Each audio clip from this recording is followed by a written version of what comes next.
రాజకీయ నేతలపై negative talk వస్తే ఆ ప్రభావం పొలిటికల్ కెరీర్ పై రిఫ్లెక్ట్ అవుతుంది.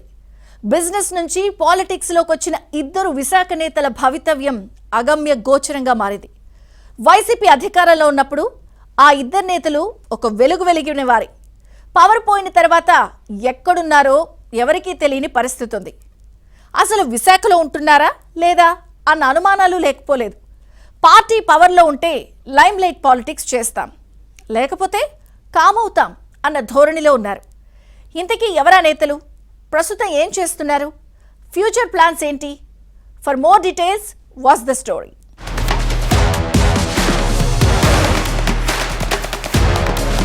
బెల్లం చుట్టూ ఈగలు వాలిపోతాయి. ఎంత వారించినా వాటి పని అవి చేసుకుంటూ పోతాయి. అచ్చం విశాఖ రాజకీయాల్లో ప్రస్తుతం ఇలాంటి పరిస్థితులే కనిపిస్తున్నాయి. పవర్ ఉన్న పార్టీలో పదవులు అనుభవించడం, అధికారం పోగానే సైలెంట్ గా ఉండడం కొందరు నేతల నైజం. అంతగా ఇష్టం లేదంటే రాజీనామా చేయడం రివాజుగా మారింది. వ్యాపారం చేసుకుంటూ రాజకీయాల్లోకి వచ్చి రకరకాలుగా లబ్ధి పొందిన నేతలు ఉన్నారు. అలాంటి వారికి రాజకీయం అంటే ప్రజాసేవ కాదు, వ్యాపారమే, సొంత లాభమే ముఖ్యం. అన్ని పార్టీలో ఇలాంటి బాపతో ఉంది.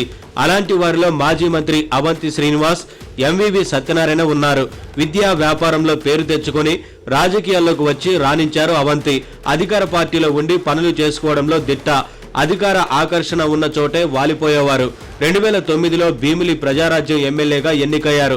ఆ తర్వాత పీఆర్పీని కాంగ్రెస్ లో విలీనం చేయడంతో అప్పటి అధికార హస్తం పార్టీలో ఉండి తన పనులు చక్కబెట్టుకున్నారు. రాష్ట్ర విభజన తర్వాత 2014 ఎన్నికల ముందు టీడీపీలో చేరి అనకాపల్లి ఎంపీ అయ్యారు. ప్రజా నాడిని పసిగట్టి తెలుగుదేశం ప్రభుత్వంపై వ్యతిరేకత ఉందని గ్రహించి 2019 ఎన్నికల ముందు వైసీపీలో చేరి భీమిలి నుంచి ఎమ్మెల్యేగా గెలిచి అప్పటి CM Jagan cabinet first half లో మంత్రిగా పనిచేశారు. ఆ సమయంలో బాగానే పనులు చక్కబెట్టుకుని తన సామ్రాజ్యాన్ని విస్తరించుకున్నారని వైసీపీలోనే వినిపిస్తోంది.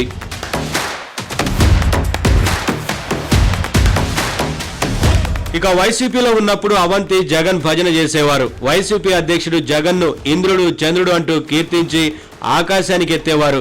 కూటమి నేతలను ద్వేషించి విమర్శించడే పనిగా పెట్టుకునేవారు. అవంతి నిర్వహించిన శాఖలపై కంటే టీడీపీ అధినేత చంద్రబాబు, లోకేష్, జనసేన అధ్యక్షుడు పవన్ కళ్యాణ్ పై మాటల దాడి చేయడానికి ఎక్కువ సమయం కేటాయించేవారు. అవంతి కాపు సామాజిక వర్గ నేత కావడంతో జనసేన అధినేత పవన్ ను టార్గెట్ చేసి తిట్టాల్సి వచ్చినప్పుడు ఈ నేతనే తాడేపల్లి ప్యాలెస్ పెద్దలు రంగంలోకి దింపేవారు. ప్యాలెస్ నుంచి వచ్చిన స్క్రిప్ట్ ను 4 పంచు పదాలు ఎక్కువగా జోడించి వాచాలత్వం ప్రదర్శించేవారు. అతి సర్వత్రా వజ్జేయత్ అంటారు. అతి అన్ని చోట్ల పనిచేయదు, పైగా నష్టం కూడా చేస్తుంది. ఆ ప్రభావం గత ఎన్నికల్లో బాగానే దెబ్బ కొట్టింది. భీమిలిలో టీడీపీ అభ్యర్థి గంటా శ్రీనివాసరావు చేతిలో ఓడిపోయిన తర్వాత అవంతికి తత్వం బోధపడింది. తాను చేసింది తప్పని, ఎంత లెంపలేసుకున్నా ఉపయోగం ఏముంటుంది, జరగాల్సిన నష్టం జరిగిపోయిన తర్వాత పశ్చాత్తాపం వ్యక్తం చేసినా ప్రయోజనం ఏముంటుంది, చేతులు కాలిన తర్వాత ఆకులు పట్టుకున్న చందంగా ఉందనే వినిపిస్తోంది. రాష్ట్రంలో ఫ్యాన్ పార్టీకి పవర్ పోయిన తర్వాత అవంతికి అసలు విషయం బోధపడింది. వైసీపీలో ఉంటే కూటమి పక్షాలకు టార్గెట్ అవుతారని భావించి ఫ్యాన్ పార్టీకి రాజీనామా చేసి సైలెంట్ గా ఉంటున్నారు. టీడీపీ జనసేనలో చేరాలని ప్రయత్నించిన అప్పట్లో అడ్డంగా తిట్టిన అవంతి నైజం తెలిసి దూరం పెట్టడంతో ప్రస్తుతం కామ్ గా ఉంటున్నారు. 2029 ఎన్నికలకు ఇంకా 3 ఏళ్లకు పైగా సమయం ఉండడంతో అప్పటి పరిస్థితులకు అనుగుణంగా ఏదో ఒక నిర్ణయం తీసుకోవచ్చన్న ఆలోచనలో ఉన్నారు. కూటమి పార్టీల ద్వారాలు ఎప్పుడు తెరుచుకుంటాయా అని కళ్ళు కాయలు కాసేలా ఎదురు చూస్తున్నారు.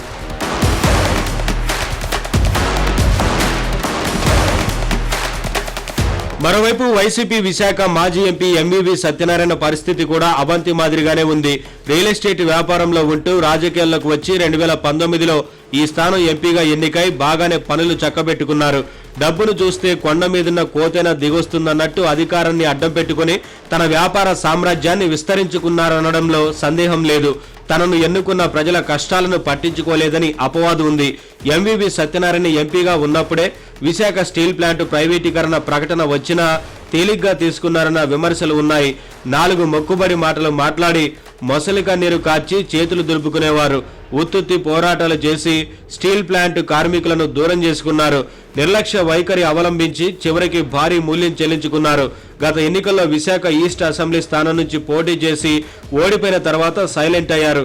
కూటమి పార్టీలో చేరేందుకు ప్రయత్నించినా ఎక్కడో తేడా కొట్టిందన్న ప్రచారం జరిగింది.